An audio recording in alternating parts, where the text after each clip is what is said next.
Good afternoon, everybody. All that I wanted to say is actually there in this video, all right?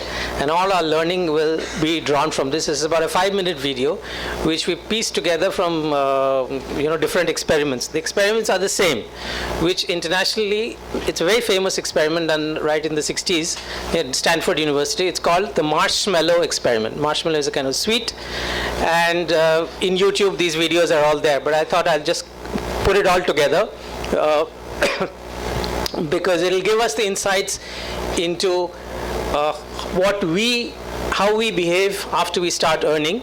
And if you could change that behavior a little bit, we can have dramatically different results in our in future. I also, before I start this, I also want to say that in every single seminar that we've done elsewhere, not with students, somebody or the other would have said that I wish I was exposed to something like this about 25 years ago. So this is that 25 years ago for you. So I hope you make the best use of it. Thanks. Start. Important message. I think we have found the most important factor for success. And it was found close to here, Stanford. Psychology professor took kids that were 4 years old and put them in a room all by themselves. And he would tell the child, a 4-year-old kid, Johnny, I'm going to leave you here with a marshmallow for 15 minutes. If after I come back, this marshmallow is here, you will get another one. So you will have 2.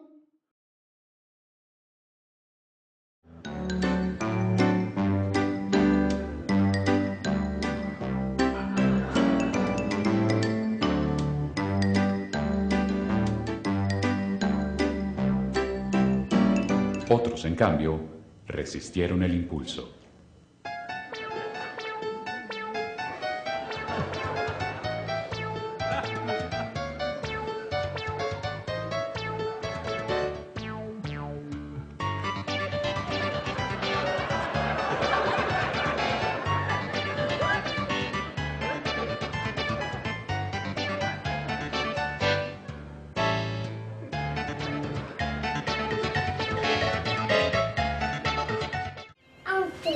Okay, I'll be back. I'm gonna wait.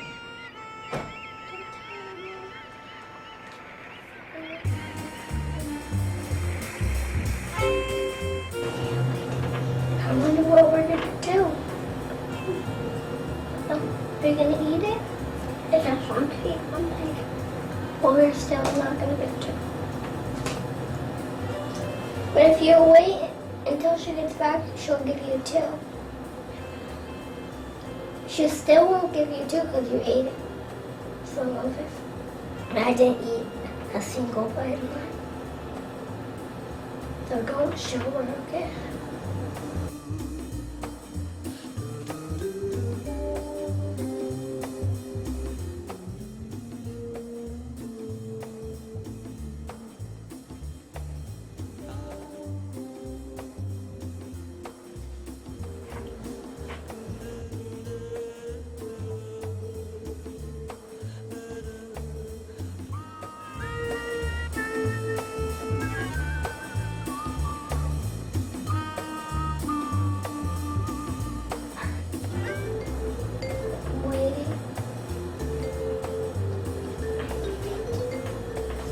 Well, you're eating, not waiting for her to give back.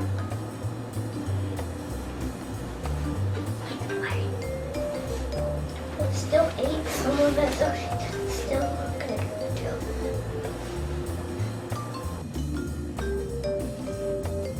Where's she back? Let's stay in your chair.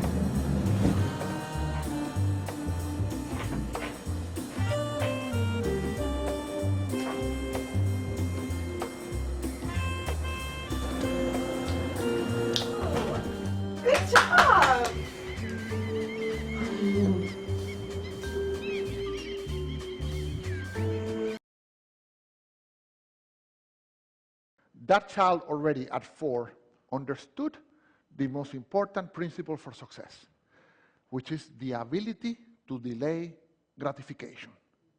Self-discipline, the most important factor for success. 15 years later, 14, 15 years later, follow-up study. What did they find?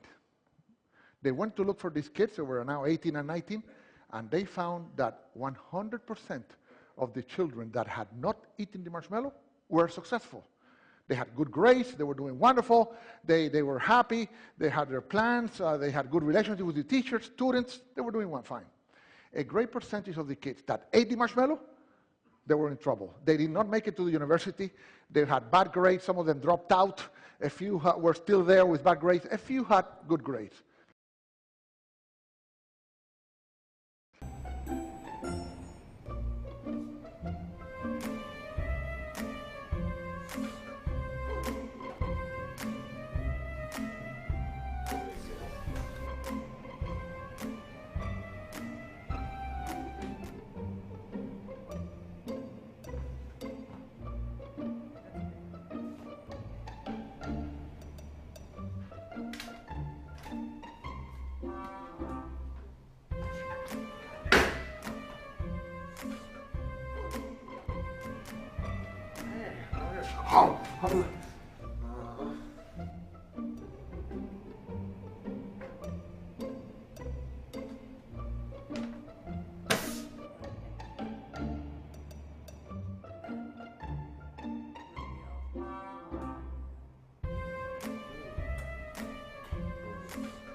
How'd you do? Oh, You did good. hard. It was so hard. You wanted to eat it, right?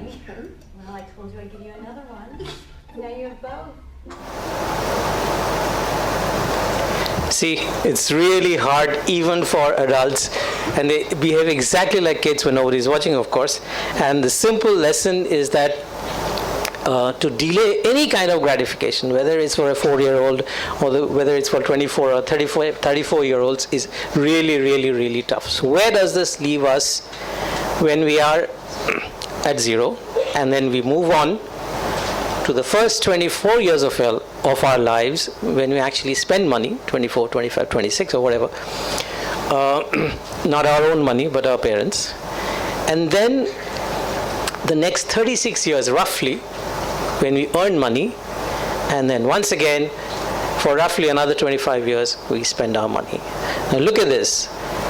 In a span of 85 years you are earning only for 36 years, and you're a spender for the rest of the time, that is 24 plus 25, that is 49 years.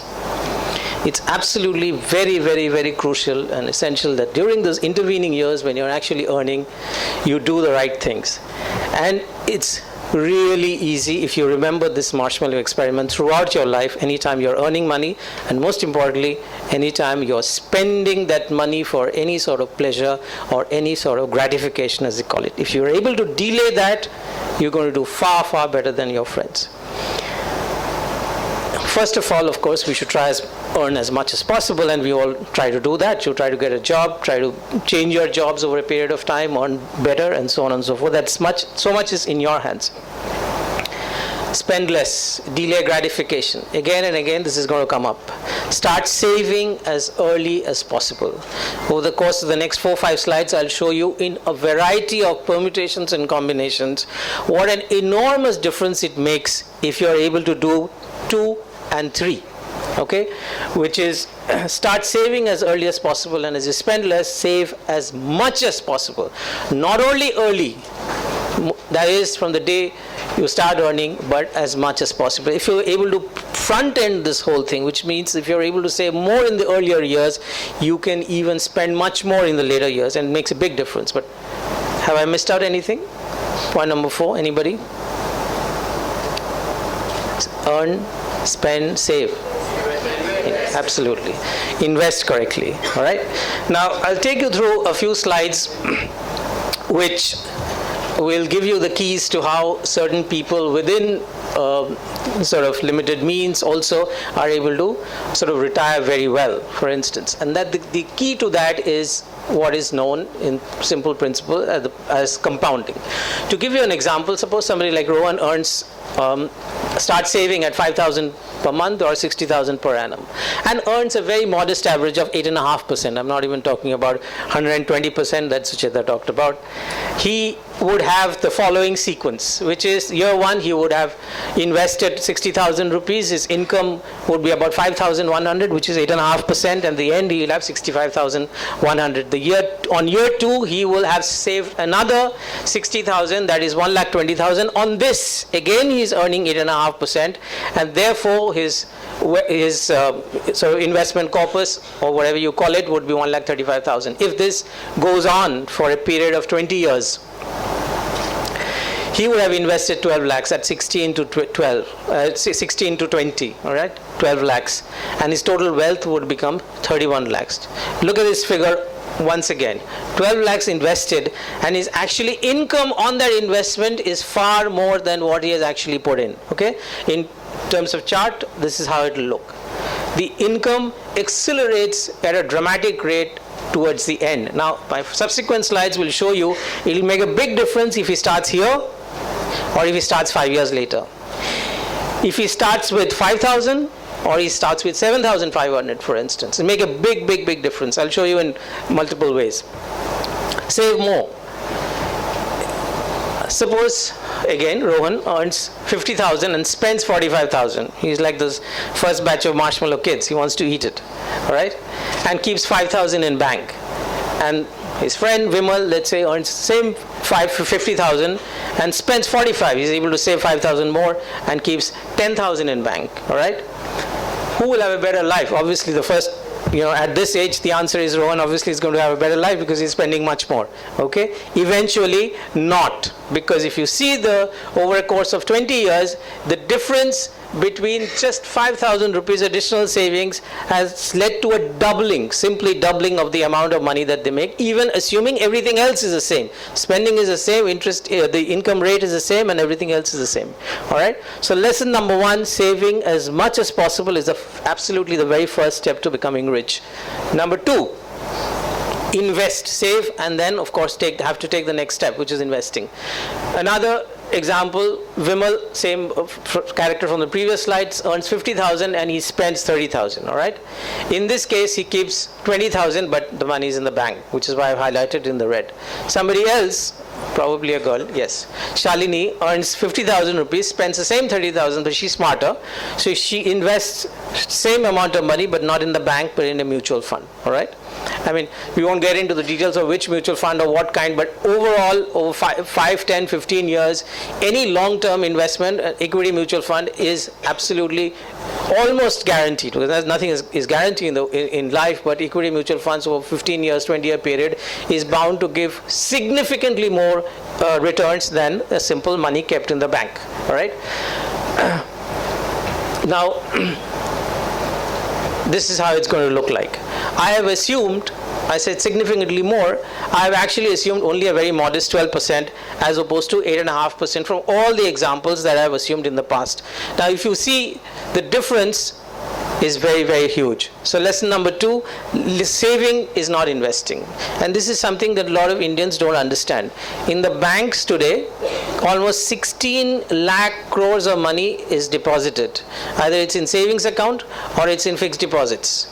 That is not investing. Money has come in either way of salary or any other income. It is lying there. Suddenly you wake up, hey, I have so much of money in savings bank account. What should I do? Somebody says, be safe, now make an FD out of it, which is what our parents had done. So you make a fixed deposit and keep it. You're still in saving. You're not invested the money. Because at 8.5%, and especially if you're in the tax bracket, you're going to get less than 8.5%, because or that will be taxed anything above 15,000 rupees. You're going to pay tax on it, and your actually return is going to be 6%. When on an average inflation is 7-8% in this country, so you're going to actually lose money by keeping money in the bank. So that's lesson number two. Number three, start early. Marshmallow experiment lesson once again. Vimal invests for 20 years at 10,000 per month or 1,20,000 per year, let's say. He earns 10%. I've increased the rate and I'll keep the same rate for a competing person as well.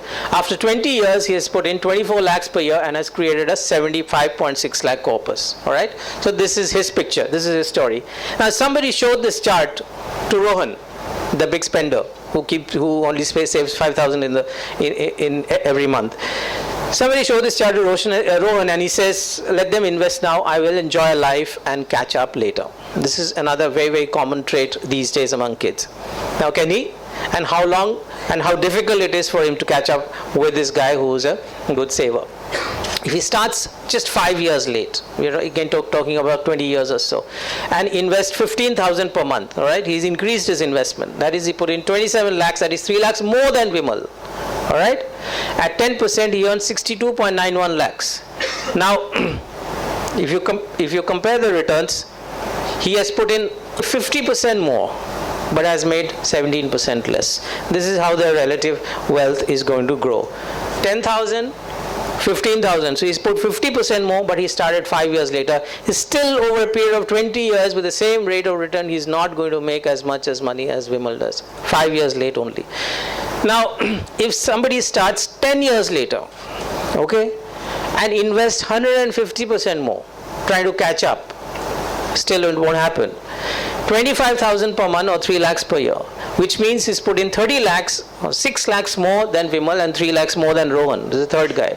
He earns 52 lakhs, which is still 16% less than Rohan and 30% less than Vimal. The total combined picture of the three.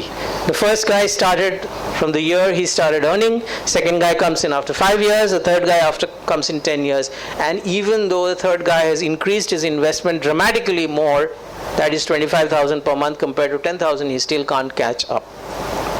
All right. This is one of the most interesting ones. Start with more and give up early. So in all these examples I've given, that somebody has invested throughout 20 years, more, less, early, late, in different combinations.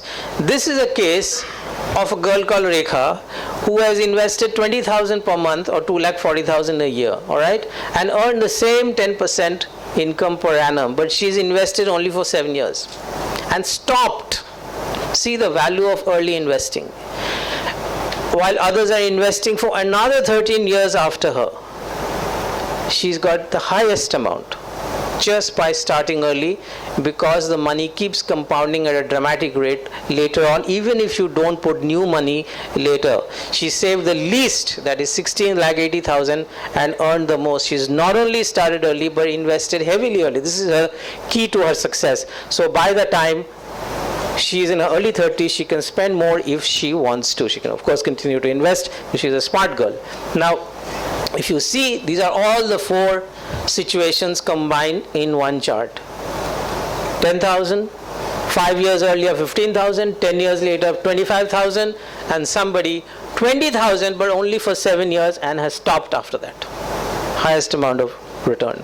So this really underlines the value of delaying your gratification, delaying the pleasures of life early on, and making yourself really comfortable by the time you are 35, 40 or so on. All right. Now, compounding at its best, and income on income. The point of this whole exercise is that if you were to invest in this manner for about 7 years, okay, I've divided the total income into principal investment and returns, which is for sake of simplicity, I'm calling it interest. Let's call it income on investment. So she stopped, all right? Her entire wealth, practically her entire wealth, has come from the fact that she's invested a hell of a lot of money, and that money is compounding. On it, she's earning even more, right? So the proportion of her wealth is really from income, not from the original investment, right? Now, the point about all this is that you can do what is in your hands. You can't do what is not in your hands. What is in your hands is to try your best and get a good job, do well in your career, and make sure that you follow these principles of spending less and saving saving enough and saving early enough, all right? Now, we all know of these stories in the newspapers. A college teacher, single, dies, got 1 crore of rupees, giving it away to the college that he or she has sort of taught for the rest of her life. A man with 1 crore of Vijay Mallya, thousands of crores but deep in debt. So it has really nothing to do with your income. As my first slide said, it is inside you, it is about you and how you approach your life and your money. I'll repeat this. This is one slide you take away and you can implement, or you try to implement. Sounds disarmingly simple, but this is really the key to your financial life. Start saving as early as possible, save as much as possible, invest in the right high return products. This is where number 3 is where it starts getting a little tricky. So I'll give you a little bit of advice and then leave it to you. When it comes to investing, these are the simple principles that you need to follow. Everybody can invest smartly, that is our view at Moneylife, as long as you stay focused on absolutely the fundamental principles and do not deviate from it, because there are too many things outside which will make you deviate from it. And a lot of things that Sucheta has mentioned, which is like an ad from Amitabh Bachchan, to a friend who's done something, to what you read in a newspaper, to what you watched in CNBC. There's no dearth of distractions, misdirections and misleading information, including wrong facts. All right, stay away from all of them. You need to have only a few simple financial products, and I'll mention almost towards the end of my slide. Always think of a time frame that you're talking about investing. Investing for what time frame? This is really the first principle, and there's nothing more than that. If you say that I need this money for in the next 3 years or in the next 5 years, in that situation, your one concern is to keep the capital safe. Because in 3 years or 5 years, the only thing that can happen to your money, if you put in money in the stock market, it is going to fluctuate so violently over a short period, and you will constantly have that fear, oh, how it's gone down, now it's gone up again, but I need this money, I hope it comes up when I need it. All these things will happen to you because of the time horizon that you set, which is short term, and the feature of the product that you bought, which is essentially long term, and they don't match. All right. So any money that you need for up to 5 years, let nobody fool you about this. Up to 5 years, your capital has to be protected, which essentially means you will stay away from all market-linked products. Any product where the capital can fluctuate with something in the market. All right. And that is not just stocks. For instance, a lot of people say bond funds are very safe because bond, sounds very, very, very safe kind of a thing.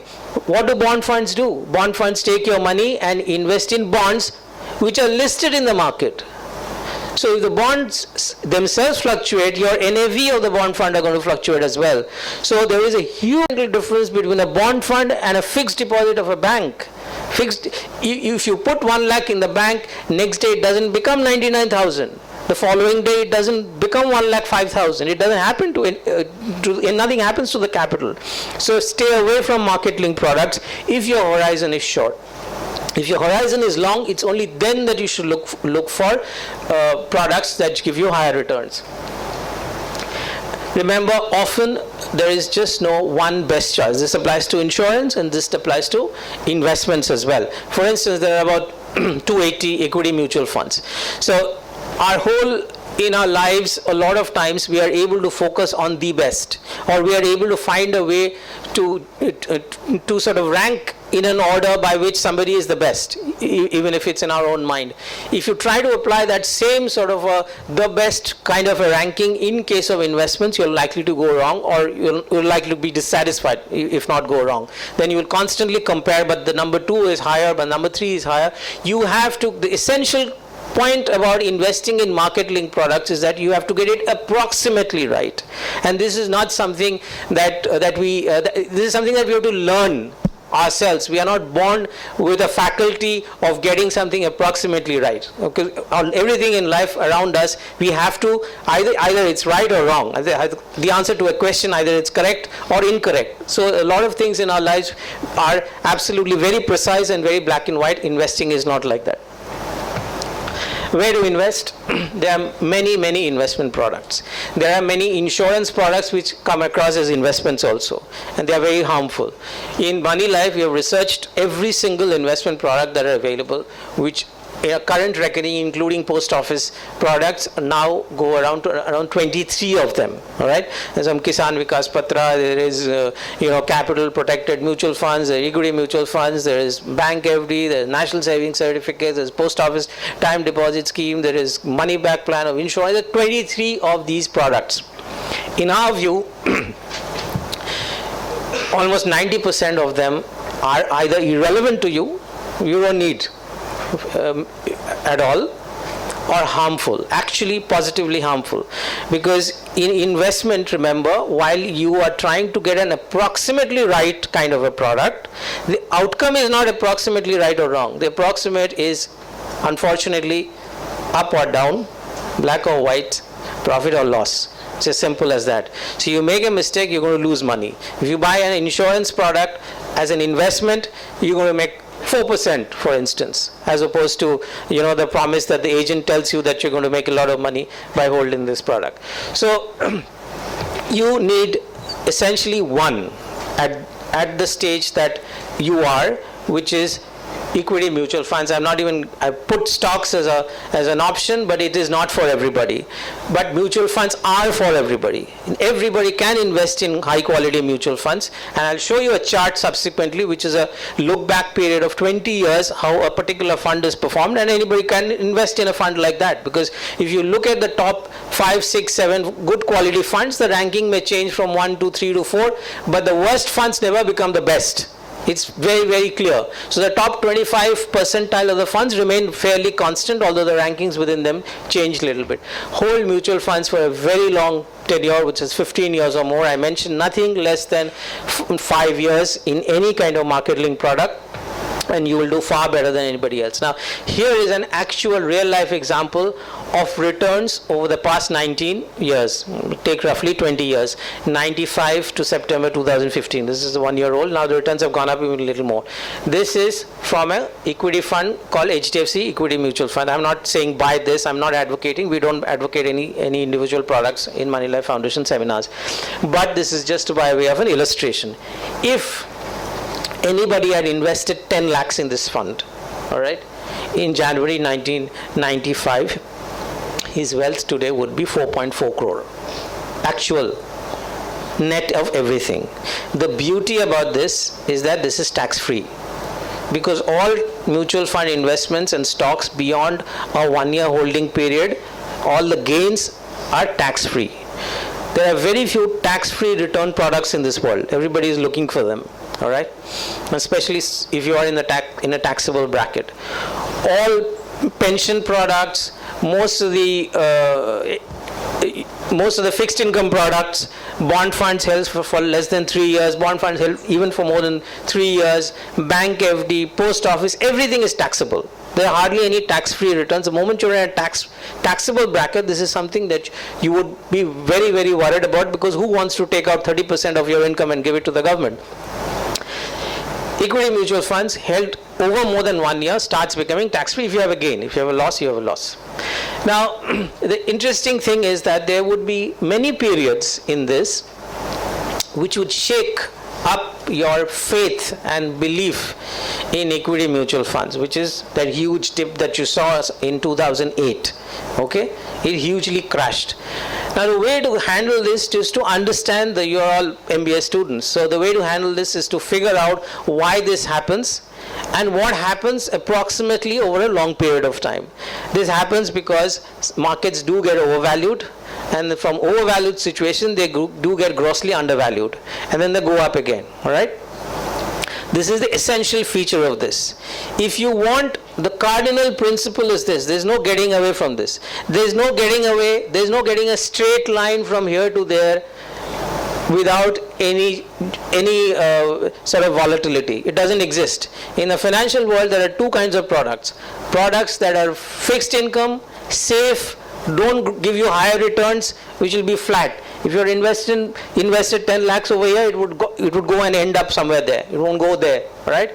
If you want higher returns, you have to take the risk. of higher volatility. If you don't want to take the risk of higher volatility, you have to put your money in safer products like bank FD or tax-free bonds or whatever. This is binary. There is no third option. It's as simple as that. Nobody has been able to come up to us and say, I'll take less volatility and less return, but I want equity mutual funds. It's tough. It's not easy. There will be customized products, and nobody offers those products, and SEBI does not allow them to guarantee those products. So all returns are unguaranteed. But this can happen. This has happened, and this is going to happen in future. If you are interested, at some stage we can sort of have a session of why this happens, because this has nothing to do with the market. It's got to do with capitalism, it's got to do with civilization, it's got to do with many other factors of why this happens, but that's another story. The big problem is this: how many people have actually got this return? Very, very, very, very few. Why? Because of a variety of behavioral biases that we have. That big dip that you saw, forget about this big dip. Even a smallest of the dips, which is like 5% down or 10% down, and we just panic, because 30,000 years of our neurobiological evolution has told us that if something goes wrong, panic and run to the other side. That's how you save. That's how human beings have survived a hostile environment, and that is still hardwired inside us. So we just run and panic and run the other way to save ourselves. So this is a study internationally also a research firm has done, and they update the study every year. I'll share that. But here, the number of people who have actually held equity mutual fund for 10 years, this particular fund, is virtually absolutely negligible. 3 years, not even 5 years. And I'm telling you, do not buy equity mutual funds if you don't want to hold for at least 5 years. So if you follow that 5-year thing would go up, but that's hardly anything. That's hardly about 15% of the people have actually followed what I'm advocating, which is hold for minimum of 5 years and preferably for 7 years and plus. Investors move in and out of fund, they get shaken out of this. So this is a behavioral bias that you'll have to, and this is the same story all over the world, because it is not about market, it's not about equity mutual funds, it's about us. It's about our own behavioral bias. There is a company called Dalbar, if you go and Google, every year they produce a study of what has been the market return and how many people have got that market return. The figure is barely 5%, and across decades this figure is constant. So because human beings are the same, it doesn't matter whether you're in the 50s or 60s or 70s or 80s. So I just summarize the few products that you need. All of you, it's rubbish. Many of you have an educational loan, so that is the product that you need before. And afterwards, this is all that you really need. You need equity mutual funds, you need home loan, you need term plans, that is insurance, and you need health insurance. That's it. No other product is relevant for us. Everything else is likely to inflict losses on us. And this is a story that we know because we interact with hundreds of investors who write to us with emails. Today also there's somebody who just dropped in from Bangalore, husband and wife, we have these properties, why don't you advise us what to do? So he's just clueless about what to do. Most of his money is stuck in properties. So people think that real estate is a great investment. People think that gold is a great investment. Why do they think so? Because they don't have a 20-year record. They don't have a 30-year database to go back, see whether it has actually happened or not. And wherever we found databases, we have bought them and we have studied them. And India, for instance, does not have any reliable database of real estate prices. If you have that data, then only you can look at the data and say, hey, here is a returns chart from real estate, an average 2-bedroom apartment in Vashi or in Bandra or wherever, and this is how it looked. This is how a 5-year return is. This is how a 20-year return is. This is how a rolling return is. All right, and this has been the volatility. All these experiments can be performed on equity mutual funds and stocks, and in no other product. So what we don't know, we should not venture into. What we know is anecdotal evidence. I know of enough of people who bought real estate at such high prices that after maintenance, stamp duty, taxes, brokerage, there's no return. They're just holding it forever, hoping that the price would come back. And finally, avoid blunders. A lot of mistakes. Most of the, unfortunately, in in the financial services area, there are more mistakes than successes or than the right things to do. There are too many things to avoid. Avoid hot stocks. Avoid tips. Avoid expert advice. The next guy that you're asking from, or the person you're listening to on television, or the opinion that you're reading in the newspaper doesn't know what he's talking about most of the time. Anybody who's interested can Google a name called Philip Tetlock, who's gone and studied the record of experts. All right, he has a database, and he has recorded the sort of the predictions of experts, as it were. And another website called cxoadvisory.com. They have also collected a database of expert opinion and forecasts, and they are completely random. It's like toss of coin. Avoid new ideas. Most of the old good ideas are worthwhile, workable, given the features of these products. In all these cases, invest only what you don't mind losing, and we all definitely mind losing money. So it's your choice what you want to do. Thank you very much. I think that's the last slide. I'll end by saying, take a home loan, take full advantage of the tax benefits, save at least 25% of your income, invest in equity funds and stocks for the long term, buy an online term plan, buy health insurance, and you can forget about money and focus on work and enjoy life. That's it. That's all you need. Thank you very much. Ma'am, I wanted to ask a question. Ma'am, my name is Sagar and I'm from MMS. My question was related to education loan. The way you pointed out scams related to such things, is there any scam or any hidden something agenda behind an education loan when we go for it, or that is something that we should look out for? No, in fact, education loan has no scope of a scam. The bank takes the risk because a lot of times the government pushes banks to give education loans, and there's also an environment created where you can get away without repaying it. But I'm pointing out that it's not true because it affects your credit history. A lot of youngsters, and we know this for a fact, they think they can take an education loan and you can always create, they say young students starting life, don't force them to pay, they haven't got their job, the economy is in recession, let them extend their moratorium. I'm advising you, don't go for all of it. If you can pay, unless you're really in a bad situation, pay back your education loan because it is going to affect your credit history. And it's going to affect you in a very crucial 7 years of your life after that. But there's no scam there. My name is Srinivas. I'm from IMA. You said, ma'am, there are some companies which give us 200 to 400% return. Should we invest in them, and what is the reason for them?